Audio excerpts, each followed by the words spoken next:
Hello everybody, I am Dr. Shamsul, Assistant Professor of Zoology from Government Indira Gandhi Girls Field College, Shahdol.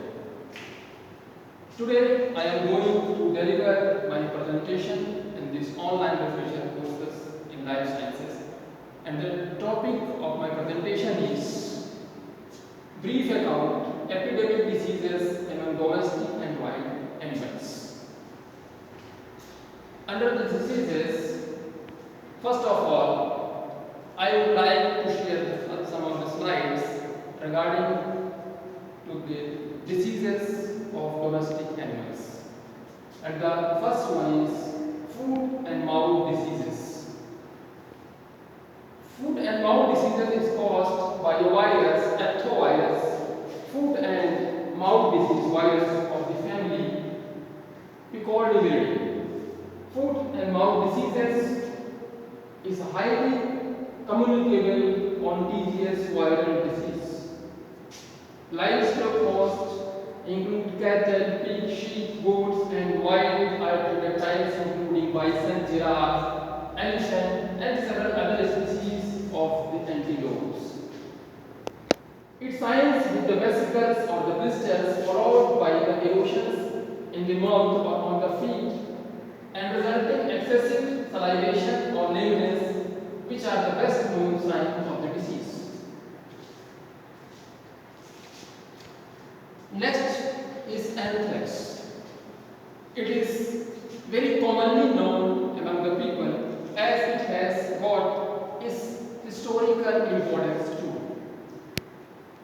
Anthrax is a highly infectious and fatal disease of cattle which is caused by a relatively large spore-forming rectangular shaped bacterium which is known as Bacillus anthracis.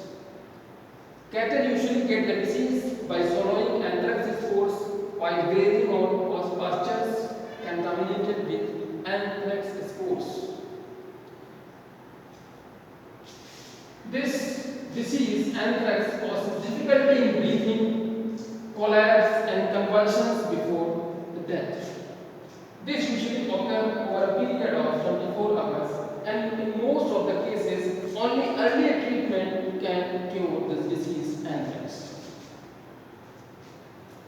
My next slide is regarding the sheep pox. Sheep pox is a highly contagious disease.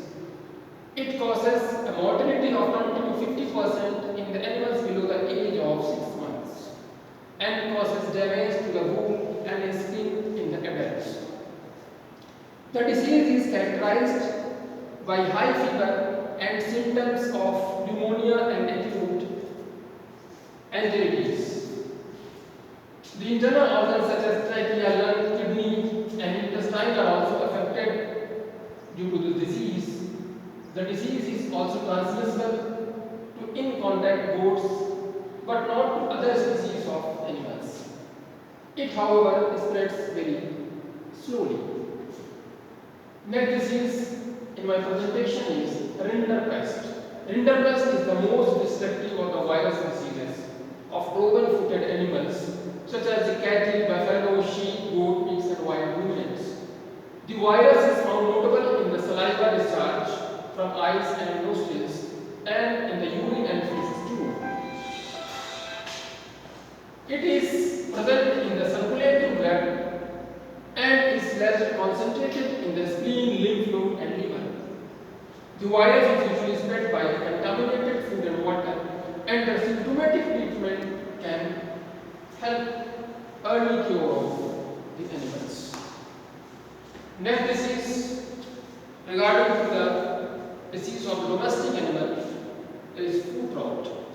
Foot rot is a common cause of lameness in cattle and occurs most frequently when cattle on pastures are forced to walk through mud to obtain water and food. Foot rot is caused when a cut or a scratch in the skin allows infection to penetrate between the claws or around the top of their hoofs. Individual cases should be kept in dry place and treated promptly with medication for their cure. If the disease becomes a heart problem or it infects the other ball containing 5% solution of copper sulfate is given to the animals. In the rural areas, for the disease, the rural population uses the powder of alum and camphor as a medicine. The pens and areas where the cattle gather should be cleaned as possible. Okay, now after sharing few slides of the diseases among wild and domestic animals, now I would like to share here few slides regarding to the diseases which are commonly found among the wild animals. And under this, the first disease comes trypanosomiasis. Trypanosomiasis, which is commonly called as sleeping sickness, is a protozoan disease caused by Trypanosoma gambians in human and many other wild carnivores. The parasite is inoculated by vector fly, which is Glossina barbaris, and they are inoculated in the blood plasma. From there they invade cerebrospinal fluid and reaches the central nervous system. And irregular recurrent is the first symptom, followed by the weakness, loss of weight, anemia, and increasing pulse rate. In due course, the animal falls asleep, then goes in coma and dies ultimately. Here I would like to give the example of the tigers of Madhya Pradesh. In the year 2000-2001, few of our national parks were infected by this disease, trypanosomiasis, and the population of the tigers were under grave threat. Next comes monkeypox. Monkeypox, a viral disease that is caused by an orthopox virus, with symptoms in humans similar but milder to those seen in smallpox patients. The disease is common in rodents and monkeys. The occurrence of cases is often found close to tropical rainforest, where there is frequent contact with the infected animals. Disease is transmitted from animals to human, and there is no specific treatment or vaccine for the disease available. The patient is generally treated in isolation by doctors. And next is a common disease found among not only the wild animals but also in the domestic animals, in the avian species, which is called as avian influenza. Avian influenza, very commonly known as bird flu, refers to the disease caused by avian influenza viruses. These viruses occur naturally among wild water birds and can infect other birds and animals of the wildlife too. Influenza virus constantly change, and certain changes may allow the avian influenza virus to spread easily between people also. This could trigger large flu outbreaks or a pandemic, and its best examples are H5N1 and H1N1 species of the viruses, which are the few of the viruses that caused pandemic in some countries. Now, here I would like to show the slide which says that wildlife are subjects to and can transmit numerous diseases.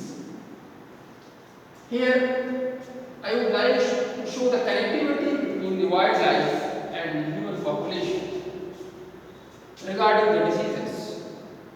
Under this, I would like to share 4 points. First is some wildlife diseases can be transmitted to people, livestock and pets. Problems most likely when the wildlife is over-abundant or in close contact with us. All types of wildlife can be involved: rodents, ungulates, birds, carnivores, and so on. And the situation is very difficult to predict, monitor, and deal with. That is the great problem in these diseases. Now, how do we protect ourselves and reduce the risk of contracting wildlife diseases? Number first, we should know the wildlife and diseases that occur in our area. We should also know the symptoms of those diseases, seek medical help if you even suspect that you were exposed to them. We should practice good sanitation, like clean environment, and cook our foods properly, use only treated water, wash hands before eating, and disinfect the environment or the local areas like very sites. So thank you. I, Dr. Shamsul, would like to pay my thanks to UGC HRDC, Gujarat University, Ahmedabad, for providing me an opportunity to be a part of this online refresher course. Thank you once again.